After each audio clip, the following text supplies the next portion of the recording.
स्वागत है आप सभी का एक नए वीडियो में। और मैं आज, जैसा कि आप लोग जानते हैं कि इसका पहला पार्ट ऑलरेडी अपलोडेड हो चुका है और इसका दूसरा पार्ट ये है ना।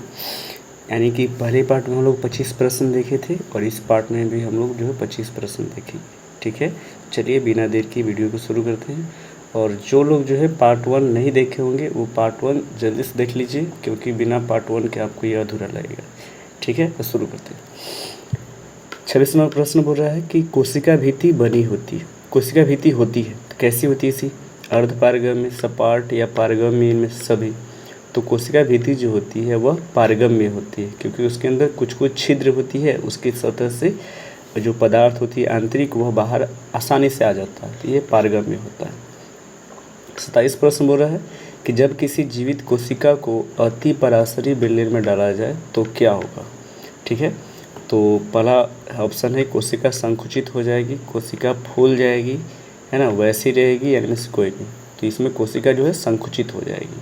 अति पराशरी बेलन में डालने से क्या होगा कि कोशिका के अंदर से जो मटेरियल होगा वो बाहर चला जाएगा, जिस कारण से कोशिका संकुचित हो जाएगी। ठीक है, आगे 28 नंबर है पौधों की कोशिका भित्ति किससे मिलकर बनी होती है। तो पौधों की जो कोशिका भित्ति होती है वह सेल्यूलोज से बनी होती है। ठीक है, ये कवक की होती है और ये होती है मतलब बैक्टीरिया, ये सब की, तो बैक्टीरिया है ना। तो काइटिन कवक की होती है, लेकिन सेल्यूलोज हो गया पौधों की। तो ए राइट आंसर हो जाएगा। माइटोकॉन्ड्रिया तथा किस कोशिकांग में अपना डीएनए पाया जाता है, तो वह हो जाएगा लवक, यानी कि बी राइट आंसर हो जाएगा आपका। ठीक है, आगे की बात करें तो जीवित कोशिका की खोज सर्वप्रथम किस वैज्ञानिक ने किया था। तो पता है सभी को, एंटोनी वन लीवनहॉक। मरा हुआ बोलेगा तो वो हो जाएगा रॉबर्ट हुक। ठीक है, लेकिन जीवित बोलेगा तो एंटोनी वन लीवनहॉक। आगे बात करें आनुवंशिक गुणों का संवहन किसके द्वारा होता है। तो आनुवंशिक गुणों का जो संवहन होता है वह जीन के द्वारा होता है। क्योंकि पता है आनुवंशिक गुणों जो होती है वह डीएनए से जुड़ा होता है, और डीएनए का इकाई होता है कौन सा, जीन ना। जीन जो है डीएनए का क्रियात्मक इकाई होते हैं। चलिए आते हैं प्रश्न नंबर 32 पर। 32 नंबर प्रश्न बोल रहा है कि कौन से कोशिकांग सक्रिय श्वसन स्थल है। तो सक्रिय श्वसन स्थल यानी कि जिसमें श्वसन की क्रिया होती हो, है ना, तो वह आपका है माइटोकॉन्ड्रिया। ठीक है, ए राइट आंसर हो जाएगा। गुणसूत्र के अंदर पाए जाने वाले महीन धागे नुमा संरचना को क्या कहा जाता है। तो इसका राइट आंसर हो जाएगा क्रोमोनीमेटा। इसके बाहरी जो क्षेत्र होता है उसको पेडिकल बोलते हैं, गुणसूत्र का जो ऊपरी सतह होता है उसको टेलोमेयर बोलते हैं, अंदर जो लिक्विड पाया जाता है उसको मैट्रिक्स बोलते हैं, लेकिन जो महीन धागा होता है उसको बोलते हैं क्रोमोनीमेटा। ठीक है, बी राइट आंसर हो जाएगा। ड्रोसोफिला कोशिका में कितने गुणसूत्र पाए जाते हैं, तो हो जाएगा 8। ठीक है, मानव के अंदर पता है 46 होता है।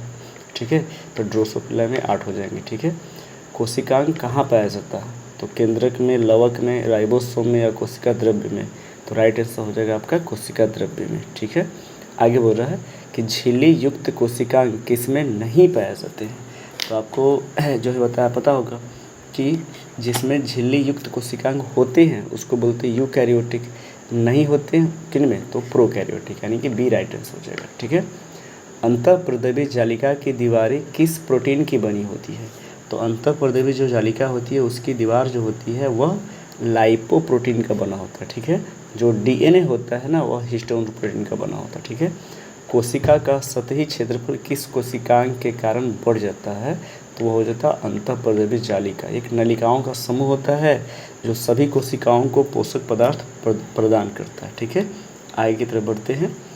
तो 39 नंबर प्रश्न बोल रहा है कि कौन से निम्न में कौन यकृत कोशिकाओं में विष तथा दवा का निराविष्करण करने में सहायक होता है। तो यह हो जाएगा आपका गोल्जी का। गोल्जी का जो होता है जिससे हमारे शरीर के अंदर कोई भी विष युक्त पदार्थ चला जाता है तो कोशिका के अंदर जो है गोल्जी का उसको जो है डिटॉक्सिफिकेशन करता है, यानी कि निराविषीकरण करता है। तो डी आपका राइट आंसर हो जाएगा 39 का। आगे बोलते हैं लाइसोसोम का निर्माण कौन करता है। तो लाइसोसोम का निर्माण हमारा गोल्जी कॉय करता है। ठीक है, गोल्जी कॉय से जुड़ा हुआ बहुत सारे जो है वॉक्यूल्स होते हैं, और उनमें जो है जिसके अंदर हाइड्रोलिटिक एंजाइम होगा वह जो है लाइसोसोम कहलाता है। तो वह बनता है किससे, तो गोल्जी कॉय से। ठीक है, आगे बढ़ते हैं। लाइसोसोम में कौन सा पाचक एंजाइम होता है, जैसा कि मैंने अभी बताया आप लोगों को। तो लाइसोसोम में हाइड्रोलिटिक अम्ल होते हैं, ठीक है ना, जब हमारे शरीर की अगर सतह पर कोई कोशिका के अंदर कोई बैक्टीरिया अटैक करता है तो उसको जो है मारने का काम हमारा लाइसोसोम करता है।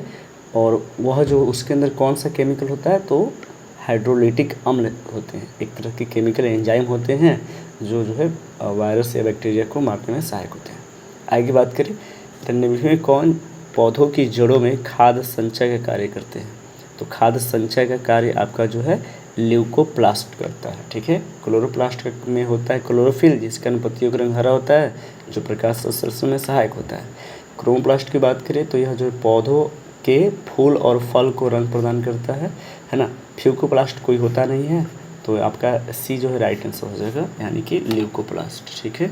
आई की तरफ बढ़ते हैं, तो माइटोकॉन्ड्रिया की आंतरिक झिल्ली मुड़कर एक अंगुली नुमा संरचना का निर्माण करते हैं, उसे क्या कहते हैं? तो उसे क्रिस्टी बोलेंगे, है ना। माइटोकॉन्ड्रिया को अगर विस्तार से पढ़ना है तो आप चैनल पर जाएं और उसके अंदर वीडियो अपलोडेड है, आप इसके बारे में विस्तार से पढ़ सकते हैं, ठीक है। तो क्रिस्टी हो जाएगा। 44वां प्रश्न है, कोशिका विभाजन के समय क्रोमैटिन जालिका संकुचित होकर छोटी एवं मोटी संरचना में परिवर्तित हो जाती है, उसे क्या कहते हैं? तो उसको हम लोग बोलेंगे, एक मिनट, इसमें दिया नहीं, हाँ सॉरी दिया है, क्रोमोसोम यानी गुणसूत्र, ठीक है। तो क्रोमोसोम यानी कि गुणसूत्र इसका राइट आंसर हो जाएगा, ठीक है।